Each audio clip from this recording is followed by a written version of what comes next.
सात रूप बदलने वाली गाय और शेरनी का अनाथ बेटा। एक जंगल में एक शेरनी रहा करती थी जिसका नाम था पूजा। पूजा शेरनी बेचारी बहुत ज्यादा परेशान रहा करती थी क्योंकि उसका पति कुछ दिन पहले किसी हादसे की वजह से मर गया था, जिसे वह आज भी याद करके खूब रोया करती थी। पूजा शेरनी गर्भवती थी और जल्द ही माँ भी बनने वाली थी, इसीलिए वह अपने मन को थोड़ा संभाले रखती थी। पूजा शेरनी की एक दोस्त थी गाय। वह गाय कोई मामूली गाय नहीं थी, वह गाय अपने अलग अलग 7 रूप बदल सकती थी और उस गाय के इस राज के बारे में पूजा शेरनी और गाय ही जानती थी। उन्होंने आज तक उस राज को किसी भी जंगल के जानवर के सामने नहीं बताया था। बस इसी तरह से दिन बीत रहे थे और आखिर वो दिन भी आ ही गया जब पूजा शेरनी की तबीयत अचानक से बहुत खराब होने लगी और उसने 3 नन्हे दूध से दिखने वाले सफेद बच्चों को जन्म दिया। लेकिन दुख की बात ये थी कि पूजा शेरनी ने अपने बच्चों को जन्म देने के बाद अपनी आँख ही नहीं खोली और वह वहीं पर मर गई। गाय बेचारी जब पूजा शेरनी को मरा हुआ देखती है तो उसके तो होश ही उड़ गए थे, लेकिन कुदरत के सामने तो कोई कुछ भी नहीं कर सकता है। गाय अब बहुत परेशान थी। एक तो 3-3 बच्चों की जिम्मेदारी, ऊपर से उसकी दोस्त के मरने का गम। अगली सुबह होती है और पूजा शेरनी के तीनों बच्चे जोर जोर से रोने लगते हैं। गाय तीनों बच्चों को इस तरह से रोता हुआ देखकर बहुत परेशान हो जाती है और बोलती है, अरे मेरे बच्चों, क्या हुआ? क्या तुम्हें कोई परेशानी है? प्लीज तुम मुझे बताओ। गाय आंटी, हमारी मम्मा कहाँ गई? हमें अपनी मम्मा के पास जाना है। बच्चों को ऐसा कहते देखकर गाय को जब कुछ भी समझ नहीं आता तो वह गुफा के पीछे जाकर अपना रूप पूजा शेरनी के जैसा बदल लेती है और फिर उन बच्चों के पास जाती है। गाय के इस बदले हुए रूप को बच्चे अपनी माँ ही समझ लेते हैं और वो बोलते हैं, माँ आप आ गई, आप कहाँ चली गई थी हमें छोड़कर? मेरे बच्चों, मैं किसी काम से गई थी, लेकिन अब देखो मैं तुम्हारे पास आ गई। गाय आंटी को तो छोड़कर गई थी ना मैं तुम्हारे पास। लेकिन माँ, हमें तो आप चाहिए ना, हम तो आपके बिना नहीं रह सकते हैं। बच्चों को ऐसा बोलते देख गाय की आंखों में आंसू आ जाते हैं और अब से वह ठान लेती है कि अब वो कभी भी अपने इस रूप को नहीं बदलेगी और उन बच्चों को उनकी माँ के जैसे ही ख्याल रखेगी। ऐसे ही कुछ दिन बीते हैं और आखिरकार वो तीनों बच्चे बड़े हो जाते हैं और एक दिन वो भी आ जाता है जब वो देखते हैं कि उनकी गुफा पर शेरनी की जगह एक गाय खड़ी हुई है। उस गाय को देखकर एक भाई बोलता है, अरे भाई, ये हमारी गुफा पर गाय क्यों खड़ी हुई है? चलो चलकर हम इनसे पूछते हैं, कहीं इन्हें कोई परेशानी तो नहीं है, फिर हम इनकी मदद जरूर करेंगे। ऐसा बोलकर वो तीनों भाई गाय के पास जाते हैं और उससे बोलते हैं, अरे गाय आंटी, क्या आपको किसी चीज की जरूरत है जो आप हमारी गुफा पर आई हैं? अगर आपको कुछ चाहिए तो आप हमें बता दे, हम आपको लाकर दे देते हैं। लेकिन गाय तभी एकदम से एक शेरनी का रूप बदल लेती है। वो तीनों भाई ये सब देखकर बहुत हैरान थे और वो बोलते हैं, अरे शेरनी माँ, आप ये सब क्या था? बेटा, मैं तुम्हारी माँ नहीं हूँ। तुम्हारी माँ तो तुम्हें जन्म देते साथ ही मर गई थी और मेरे पास ऊपर वाले की दी हुई ये शक्तियाँ थी जिनसे मैं तुम्हारी मदद कर पाई। क्या बोल रही हैं आप? हमारी कुछ भी समझ नहीं आ रहा है। बेटा, जब तुम्हारी माँ का देहांत हुआ तो तुम तीनों बहुत परेशान हो गए थे और बार बार अपनी माँ को याद कर रहे थे, इसीलिए मैंने अपना ये रूप बदल लिया जिससे तुम मुझे ही अपनी माँ समझने लगे। बेटा, आज मेरी जिम्मेदारी पूरी हो गई। मैंने तुम्हारी परीक्षा लेने के लिए ही अपना रूप बदला था। मैं देखना चाहती थी कि तुम्हारी तरबियत कैसी हुई है और आज मुझे यकीन हो गया कि तुम दोनों दिल के बहुत अच्छे हो और जंगल के जानवरों की मदद करने वाले भी हो। अब मैं तुम्हें ही इस जंगल का राजा बनाऊंगी। गाय की ये बात सुनकर उन तीनों की आंखों में भी पानी आ जाता है और बोलते हैं, गाय माँ, हम नहीं जानते थे कि आजकल इस दुनिया में ऐसे भी जानवर हैं जो किसी के लिए अपने आप को ही बदल कर रख दे। गाय माँ, आज से आप अपनी गाय वाले रूप में ही हमारे साथ रहना और हमें कभी भी छोड़कर मत जाना। अब से गाय उन बच्चों के साथ अपने गाय वाले रूप में ही रहने लगती है और कुछ दिन बीतने के बाद गाय और जंगल के सभी जानवर मिलकर उन तीनों भाइयों को ही उस जंगल का राजा बना देते हैं और सभी उस जंगल में खुशी खुशी रहने लगते हैं। इस कहानी से हमें सीख मिलती है कि अगर हमारे पास कोई भी ऐसी चीज है जिससे किसी दूसरे का भला हो सके तो हमें कभी भी पीछे नहीं हटना चाहिए और हमें पूरे दिल और सच्चे मन से उसको पूरा करना चाहिए और कभी भी कोई बदले की भावना अपने दिल में नहीं रखनी चाहिए। रंगीन शेर के अनोखे रूप, जादुई ताज की शक्तियाँ और लुटेरा बाग। एक जंगल बहुत ही खूबसूरत था। उसके अंदर बहुत से फलों और फूल के पेड़ थे जो कि उस जंगल को और भी ज्यादा आकर्षक बना रहे थे। और उस जंगल की इस खुशहाली का कारण था उस जंगल का राजा वीरू शेर। वीरू शेर अपने जंगल और जंगल वासियों का खूब ख्याल रखता था और साथ ही उसके पास एक जादुई ताज था जो कि उसके पूर्वजों की दी हुई निशानी थी, जिसकी शक्तियों से वह एक रंगीन शेरों की सेना तैयार कर सकता था। उसके इन अनोखे रूपों के बारे में जंगल के सभी जानवर अच्छे से वाकिफ थे और उन्हें तो उल्टा अपने राजा पर गर्व था कि उनके जंगल के राजा के पास ऐसी शक्तियां थी जो कि उन्हें हर मुसीबत से बचा सकती थी। बस इसी तरह से दिन बीत रहे थे। एक दिन सुबह के टाइम वीरू शेर सभी जंगल वासियों को अपनी गुफा पर बुलाता है और उनसे बोलता है, सुनो जंगल वासियों, मुझे आज किसी काम से दूसरे जंगल जाना है। जब तक मैं अपने जंगल वापस ना आऊं, तुम सभी को ही हमारे जंगल का ख्याल रखना है। अपने जंगल वासियों को ऐसा बोलकर वीरू शेर वहाँ से चला जाता है और गलती से वह अपना जादुई ताज अपनी गुफा पर ही भूल जाता है। जंगल के जानवर भी उस ताज पर ध्यान नहीं दे पाते हैं और वो भी अपनी अपनी गुफाओं में वापस चले जाते हैं। इसी बीच दूसरे जंगल का एक बाघ वीरू शेर के जंगल में घूमने आता है और जैसे ही वह वीरू शेर की गुफा के पास पहुंचता है तो उसकी नजर वीरू शेर के जादुई ताज पर पड़ जाती है। उस जादुई ताज को देखकर बाघ एकदम से उसे उठाकर अपने जंगल की ओर दौड़ पड़ता है।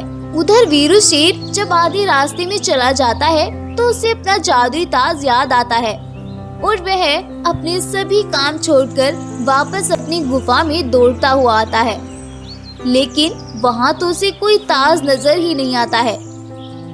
अपने पूर्वजों की निशानी को वहाँ न पाकर वीरू शेर बहुत परेशान हो जाता है और वह जादुई ताज की पूछताछ करने जंगल में निकलता है और जंगल में जाकर वह सभी जानवरों को एक जगह इकट्ठा करता है और उनसे पूछने लगता है, अरे सुनो जंगल वासियों, क्या तुमने मेरे जादुई ताज को गुफा से उठाया है? मैं यहाँ से जाते हुए उसे गुफा में ही भूलकर चला गया था, लेकिन जैसे ही मुझे याद आया मैं तुरंत ही अपनी गुफा पर वापस आया, लेकिन मुझे वह ताज गुफा में तो दिखाई ही नहीं दिया, इसलिए मैं तुमसे पूछने के लिए तुम्हारे पास चला आया। वीरू शेर की बात सुनकर एक गाय वीरू शेर से बोलती है, अरे महाराज, हमने तो गुफा में कोई ताज नहीं देखा, हम तो आपके जाते साथ ही गुफा से वापस आ गए थे महाराज। आप ठीक से याद करिए, कहीं आपने उसे कहीं और तो नहीं रख दिया? नहीं गाय बहन, मैं तो उसे लेकर ही नहीं गया, फिर कहीं और कैसे रख देता? मेरी तो कुछ समझ में नहीं आ रहा है। वीरू शेर अब तो और भी ज्यादा परेशान हो गया था वह कैसे भी करके अपने ताज को वापस पाना चाहता था।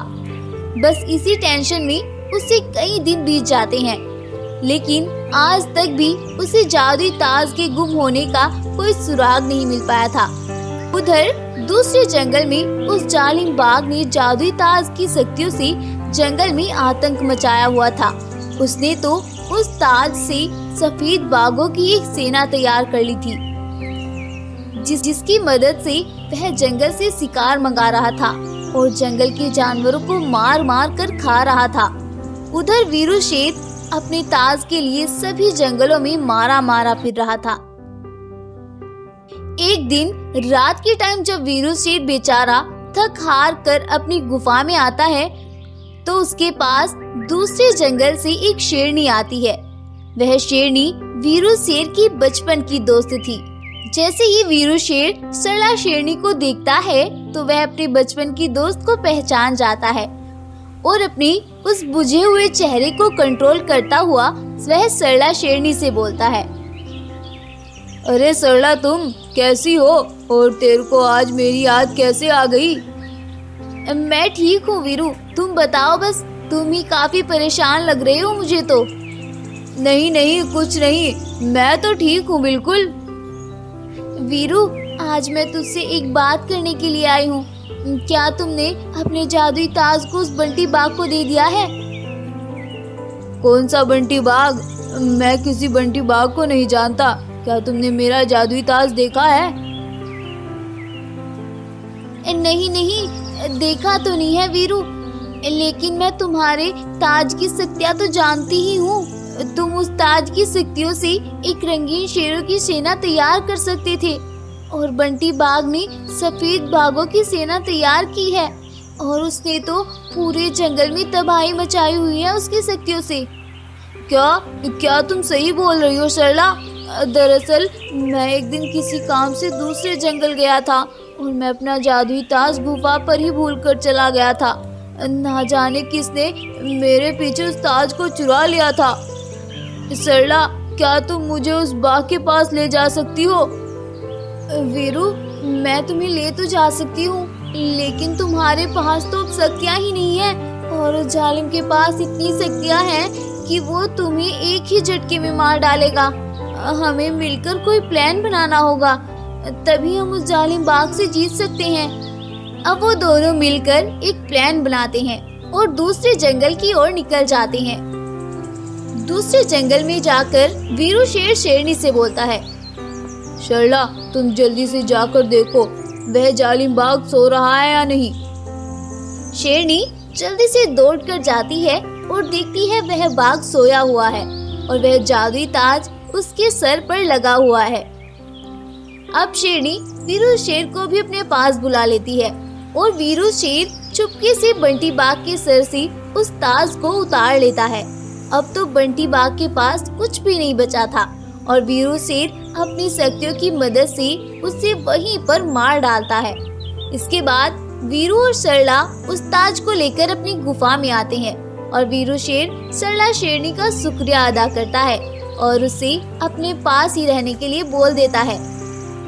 अब वो दोनों मिलजुल कर उस जंगल का ख्याल रखते हैं और वीरू शेर राहत की सांस लेता है और फिर से उस जंगल में खुशी खुशी रहने लगता है। स्टोरी पसंद आई हो तो इस वीडियो को लाइक, शेयर एंड चैनल को सब्सक्राइब करना बिल्कुल ना भूलें। जंगल में बहुत से रंगीन बाघ रहा करते थे। उनके अंदर बहुत सी शक्तियाँ थी। किसी के अंदर आग की शक्तियाँ, किसी के अंदर पानी की शक्तियाँ, तो किसी के अंदर वायु की शक्तियाँ थी। वो सभी बाघ बड़े ही जालिम थे। वो उन शक्तियों से जानवरों को बहुत परेशान किया करते थे। ओए सुन चीता, आज तुम ताजा ताजा भोजन लेकर आओगे। अगर तुमने ऐसा नहीं किया तो मैं तुम्हें नहीं छोड़ूंगा। तुम सभी जानवरों को डराकर उनसे अपना काम करवाते हो, लेकिन मैं तुम्हारे लिए किसी मासूम की जान नहीं लूंगा। तुम्हारी इतनी मजाल, मैं तुम्हें जिंदा नहीं छोड़ूंगा अब।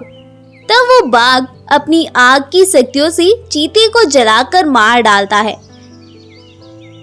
ऐसे ही अगर कोई जानवर उनकी बात नहीं मानता था तो वो उनको तड़पा तड़पा कर मार डालते थे। एक बार उन रंगीन बागों के जंगल में एक सफेद शेर घुस आता है। वो उन रंगीन बागों से अपने पिता और अपने पिता के सिपाहियों का बदला लेने आया था। दरअसल आज से 20 वर्षों पहले वर्धमान नामक जंगल में बगीरा नाम का एक शेर अपने बेटे सिम्बा के साथ जंगल में खुशी खुशी रहता था। बगीरा शेर की एक रंगीन शेरों की सेना थी जो कि बहुत ताकतवर थी। वो ताकतवर इसलिए थी क्योंकि उन रंगीन शेरों के अंदर अलग अलग तरह की जादुई शक्तियां थी, जैसे अग्नि की शक्ति, वायु की शक्ति और जल की शक्ति, और भी बहुत सी शक्तियां उनके पास थी। वो अपनी उन शक्तियों से जंगल के जानवरों की मदद किया करते थे। एक बार नीले रंग का शेर दूसरे जंगल में घूमने के लिए जाता है। गर्मी इतनी ज्यादा थी कि उस जंगल के पेड़ पौधे और जमीन तक सूख गई थी।